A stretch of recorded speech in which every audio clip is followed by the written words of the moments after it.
Everybody, welcome to the No Shill Zone. We are back. How you doing, Ben? Pretty good. How about you, Gareth? Good, man. Very good. So let's jump right back into it, right? So we got a Bitcoin that is basically 50K. In fact, it looks like we hit it to the penny on my Bitstamp chart. We can take a look at obviously what it's doing on the Coinbase one as well here. Let's bring that up. But I guess the question is, do you expect us to see a breakout here, or is this going to be a stall out and reversal? You know, my views on the market have essentially been that the liquidity from all the altcoins, essentially, it has to flow back to Bitcoin. Well, I guess nothing has to happen, right? But the idea is that Bitcoin will continue to sort of chop the altcoin market up until it has finally broken the altcoin market down. And look, the altcoin market has held up against Bitcoin longer this cycle than it did last cycle. There's no doubt about it.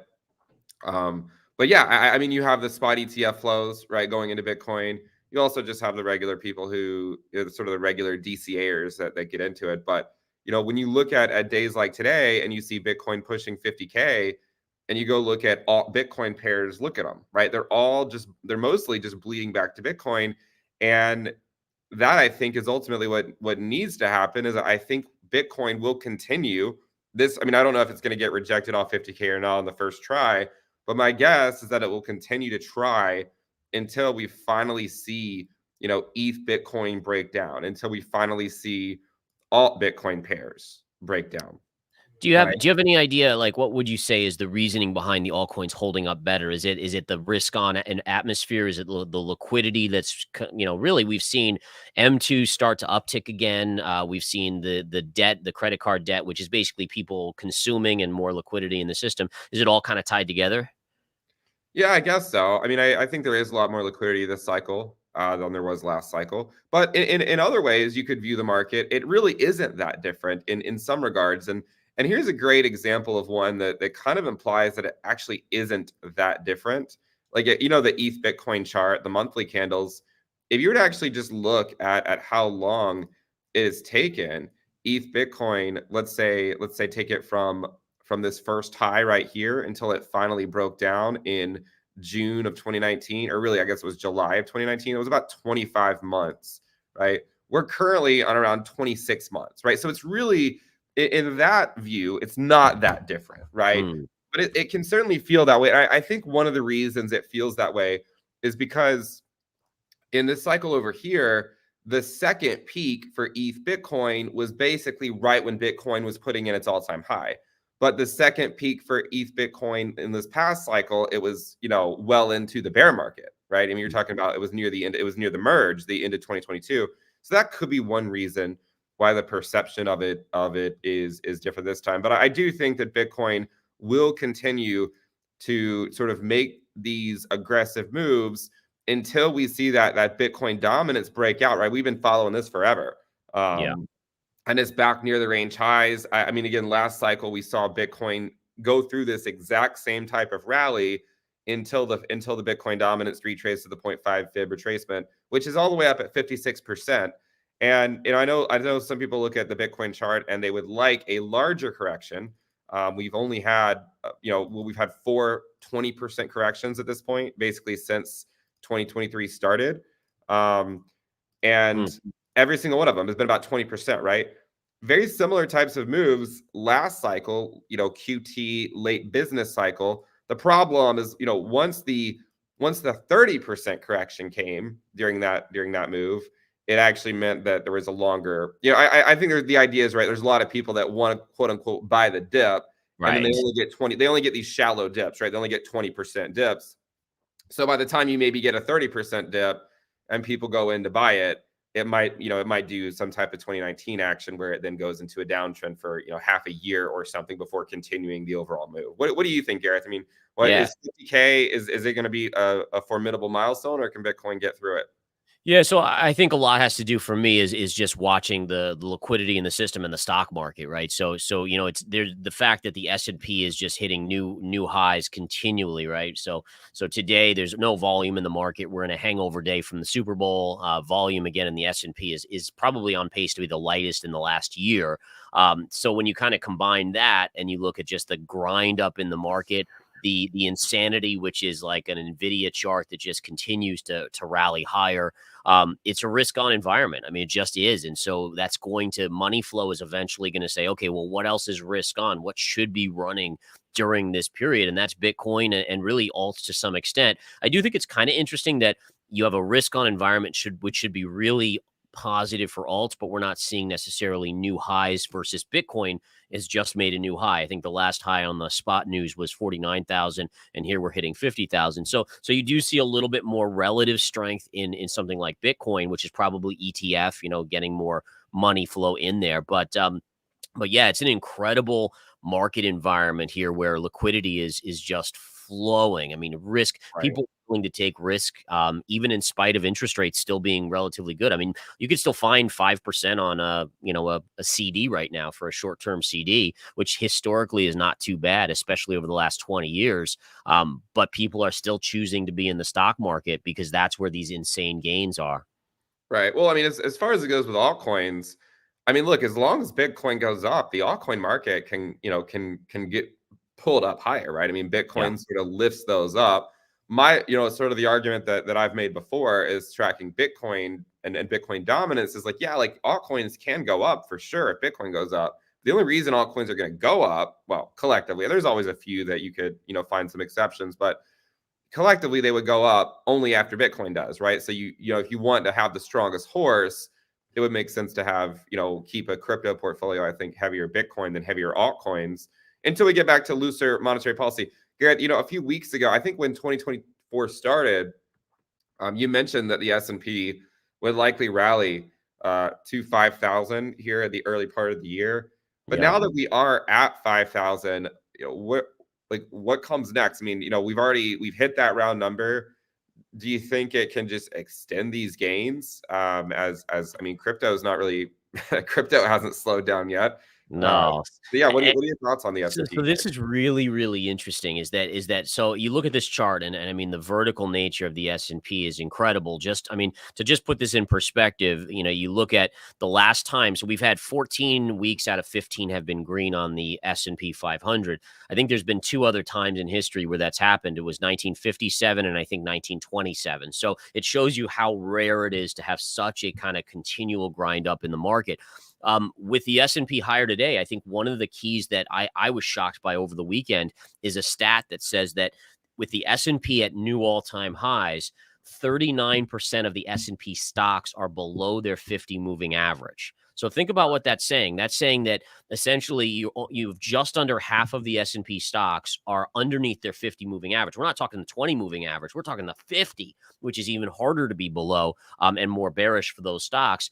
And interestingly enough, at the start of the year, 91% of stocks in the S&P were above their 50. So even though the S&P is going higher almost daily and weekly, there's been this underlying degradation in what is essentially the underlying fundamentals of it, right? And so it's in layman's terms, it's basically telling us that the rally is being led by less and less names within the S&P, and it really is. It should be a warning sign. So yes, could we go a little bit higher? But at some point, if that trend continues, it's a trend that is unsustainable. Well, again, I mean, it's the same thing we saw in crypto, right? Like total market cap of crypto is going up because Bitcoin's going up, right? Right. It's not because the altcoins have, gone back to where they were a few weeks ago. It's because Bitcoin is now pushing new yearly highs, and it is Mhm. putting a new yearly. This is the chart you were just talking about, Garrett. This is the S&P 500 overlaid with the number of stocks, I guess, with the percentage of stocks in it that are above their 50-day SMA. Yep. And so, yeah, I mean, you're right. Like the S&P continues to climb higher, thanks to a few of the larger market cap names. It's actually I think that's one of the reasons why a lot of hedge funds struggle to outperform the S&P is because there are a lot of examples in history where only a few stocks are responsible for a large number, a large percentage of the gains. And it's hard it can be hard to sort of pick those stocks out. Whereas the S&P collectively, like the index, it'll have it in there. And so you sort of rely on those few stocks to lift it higher. But you're right. I mean, yeah, you can look at it. The percentage of stocks above their 50-day SMA in the stock market has basically been trending down. And I think if you look historically, look at how rare that is for that to happen. I mean, it's pretty. I mean, looking at other scenarios where you've seen that divergence, essentially the crocodile, jaws starting to kind of open here with that divergence, and eventually we know what the outcome is. If you look historically, it snaps back shut with either the lower bunch jumping up, but then the S&P usually coming back down. Yeah, but again, I mean, I think it's important to remember that those trends can take months to play out, if not longer. I mean, that's the whole thing with the business cycle, right? Like the business cycle can take years to play out. I think it's easy for us to look at a chart and look at like the 70s and see all the rate hiking cycles and rate cutting cycles and see the S&P, but each of those cycles took years to play out. And I mean, you have to imagine a lot of emotion was tied into every single one of those moves back then. Yeah, 100%. I couldn't agree more. And so, yeah, it is a remarkable market right now. I think, you look at risk assets and then you have gold right on the other side of the coin, which is, basically just staying stationary at this point. Right. And so let me bring up my gold chart here and we can talk a little bit about that. Gold today is lower and we're actually seeing a little bit of a breakdown below this short-term trend line right here, which again, I don't think there's a lot of downside on gold here. I think gold again has shown that it's resilient and staying near these all-time highs, even in spite of a risk-on atmosphere. And for everyone out there watching, remember that when you get the markets hitting new all-time highs, usually gold is selling off because no one wants to be in gold. Why would you be in gold when you could be in stocks? But the mere fact that gold has held up this well in this bull market for the last year and a half is a testament to people still accumulating, including central banks. But short term, you are seeing a little breakdown here. The other thing to just point out, I wanted to just show you guys is take a look at the VIX today. So you have a stock market that's floating up, but you're actually seeing the VIX pop today a little bit. And then there's been this kind of general trend on the VIX that has been making higher highs and higher lows as well. And historically, I think this might have been the last time we kind of saw that over here. You do tend to get pops in that period from that movement. So just something to keep in mind. Again, I think you say it perfectly when you have to say that the timing is the hardest thing, right? You can see that the storm clouds are showing, but you don't know, is it next week, next month, or next year, basically. Right. Yeah. I mean, as far as the S&P goes, I'm pretty much a fairly boring investor. I just sort of DCA into some low expense ratio index funds when, like on pullbacks and when like risk levels are low. Like back in October, when, Yellen issued shorter duration than the market was expecting, we had, we basically had the market essentially recognizing that the Fed had hit the terminal rate, right, of 5.5%, and you had favorable seasonality in Q4 of the pre-election year. That was time for me to say, all right, well, we probably will see stocks rally for a while. And I think it's hard to know exactly when it's going to stop. A lot of times after Fed pauses, the stock market can rally 20-25%. And it's not like that's actually the median, I think, return on stocks after a Fed pause. So, and by the way, as far as gold goes, we're still, if you look at least last cycle and prior cycles, a lot of times the time when gold really takes off is after QE returns, right? And I think it's because like why QE returns, right? Like if QE is returning because the economy is weak, then people are going to go risk off and pile into risk off assets. Yeah. And I mean, you can see that in 2019 essentially is what happened, right? Like QE, rates started to be cut, and that's where gold really started to go higher. Yeah. And then secondarily, we basically saw that lasting into COVID, right? The move that ended with the pop that kind of, in late 2020 gold topped out, but that was when the Fed was going gangbusters in terms of, printing money and flooding the system with liquidity, essentially quantitative easing. So no, that's a great point. Right. What are your thoughts on obviously looking at Bitcoin itself, but like Ethereum, like how is your viewpoint? Do you there's been a lot of talk that with a potential spot ETF later this year, maybe the Ethereum is the place to be for the next big bull run for Ethereum. Do you have any viewpoints on that? Well, yeah, I mean, look, my view on ETH is that it can go higher so long as Bitcoin does, but I think that Bitcoin will continue to sort of rule the roost. I think Bitcoin is king, and I don't think Ethereum is going to take it away. if you remember at the spot ETF launch, right, following the spot ETF launch of Bitcoin, a lot of money flowed into ETH, right? I mean, if we remember, look at this ETH Bitcoin rally, right? It rallied up 17% in a single week, and it's effectively given back all of those gains at this point. It And has. and yes, I agree. Like the spot ETF for Ethereum is likely long-term bullish for ETH, but you have the halving before, between now and then. So if the market really does continue to remain narrative driven, which you could argue that it will be, then while it's possible that ETH gets a relative move against Bitcoin for sure, sometime when that launches or going into the launch, I still have to think, well, we have the halving between now and then, and I think people are going to be more focused on that. And you can see that it's bleeding back down to the range lows. And by the way, last cycle, ETH Bitcoin finally broke support, right? It finally broke support right as the first rate cut arrived. And so I think that, yes, it's possible that the ETH Bitcoin ratio bounces around in this level. It's not like it has to immediately fall, but I still think the ultimate outcome is for it to break down around the time of the first rate cut. Who knows when that's going to be? As far as ETH USD, it's kind of eerily similar to again the last cycle, almost an order of magnitude higher, in fact, right? Like if you look at where ETH USD bottomed out over here, it was around $85, $90. Right here is about $800, $900.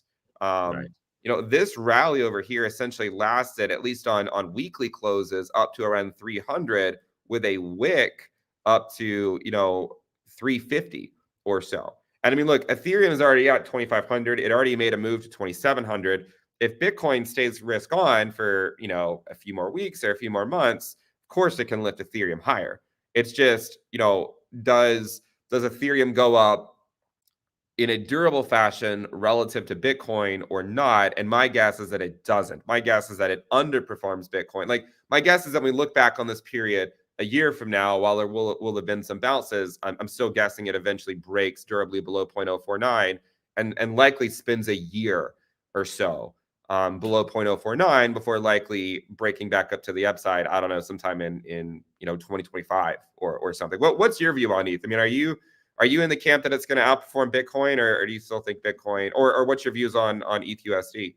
Yeah. So again, I think one of the things for me at least is I've been staying much more shorter term in terms of levels.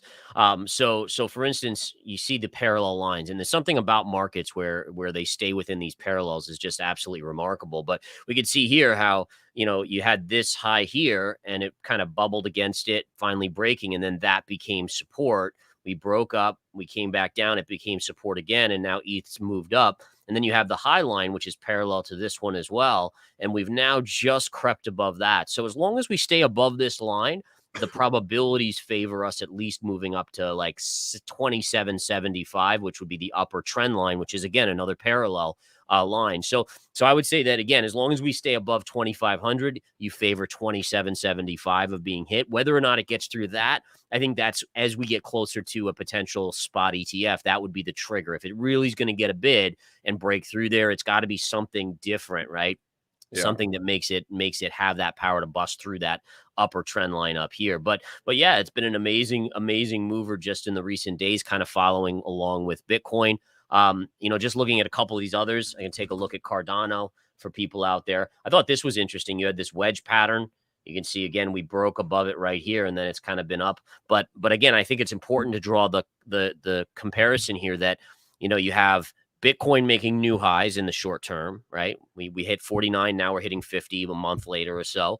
You have Ethereum, which is still underneath, and then you have these secondary tier cryptos, these altcoins that are still really struggling. I mean, they've broken out a lot of them, but some of them haven't. I mean, I was looking at INJ here, which, to be honest, this is actually underneath a significant resistance line right here, right? From this point here to this low, we broke below, and it still hasn't really gotten much of a bid to recapture that. Couple others that are like that as well. Let me just see here. What was another one? I guess you could look at let's take a look at Solana. Solana is an interesting one. So Solana, I have this really long-term trend line going back to October of 2023, and notice how again it just hammered on the line but didn't break down, and it just kind of led into that epic blow off top right here. It then came back and hit it a few times and then broke down. And now look, this was support for all this period. It now becomes resistance. So resistance here pulls back and then right back to that level here at resistance. And we'll see what it does here. But it's interesting to see a lot of these things, except for Bitcoin, that are struggling underneath resistance points. Not to say they can't break out. Like if Right. risk on stays, they certainly can. But Bitcoin right now certainly is the leader here. Well, I think a lot of times, like when people are in crypto for more than just one cycle, like the first cycle, everyone loves altcoins. Second Right. cycle, you get really cautious around them. Like, you know that they can pump, but you also know that they can give back all those gains. You know, by your third cycle or so, a lot of people just kind of stick with Bitcoin and maybe some ETH. Yep.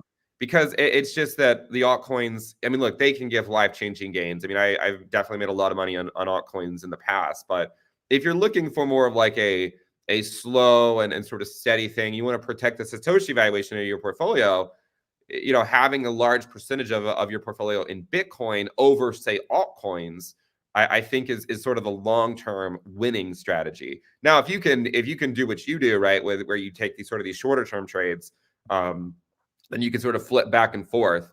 But I still think that, yeah, like Bitcoin, and by the way, I mean, like, look at like ADA Bitcoin is now back down to 1100 sats. And it's kind of like the same thing as like the whole ETH Bitcoin stuff, right? Like, I mean, like, you know, this is a very similar move where you put in a low and then you put in a lower low, right? It's all the same stuff. You then pop back up and then you put in a higher low and then you get your final local blow off top. And I mean, it really looks like a really similar type of pattern there, right? Where it gets these moves. ADA Bitcoin topped out last cycle, April 2019, you know, about 3-4 months before Fed pivoted. Could it be the same thing? I think it is likely. And so if that happens, what I would be looking at is look to see if these are breaking down. You know, when it goes talking about Ethereum earlier, I think as long as it's above 0.049, then the bias is for it to chase after Bitcoin, right? Like, if as long as you're looking at it and it's a 0.05 handle, then fine. Like, it can chase after Bitcoin.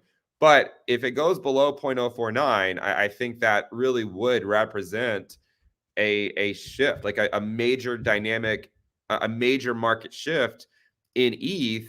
And the reason is because, I mean, like, I mean, look, that's just what happened. Like, that's just what happens in at least prior cycles, right? And it's hard to know exactly like the sort of the mechanics behind it.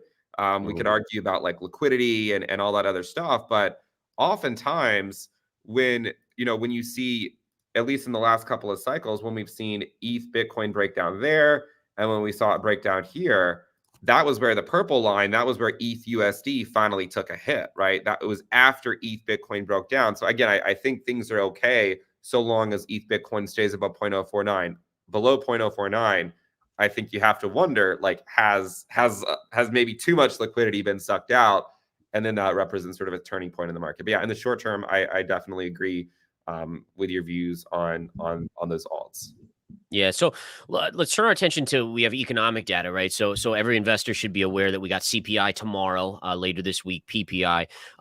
You know, we know the Fed has kind of been choreographing second half rate cut, 3 maybe this year. The market says no, we think March right now, and we think 5 or 6, you know. So the question, I guess, is I mean, is there a chance that we start to see an uptick in the CPI data? I mean, what's pushing the Fed? Is the Fed just scared of the 1970s, of a repeat, and that's why they're trying to take this cautionary stance?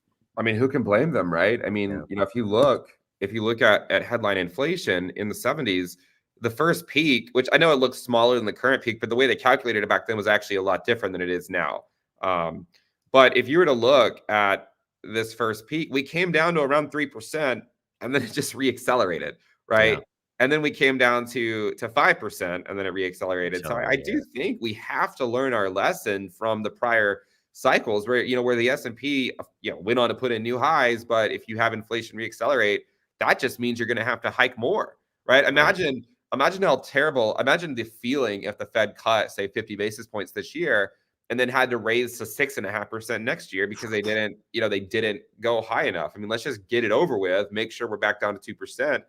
And as Powell said, then we can go hopefully into another cycle of economic expansion. But yeah, I think that I think the main risk to inflation right now is sort of the energy data, because some of the base effects are no longer favorable when comparing to a year ago. But some of the other effects I think are still quite strong, like in terms of bringing CPI down. And one of those is housing. I mean, if you look at like inflation year over year approximation of contributions per category, you can see that one of the main things that's holding it up is just simply housing, which is still, covering most of the entire thing. I mean, like the green bar is housing, and then the orange bar is actually the total headline inflation. So housing, I think, will continue to come down. But again, I think, and you also, Gareth, I also wonder.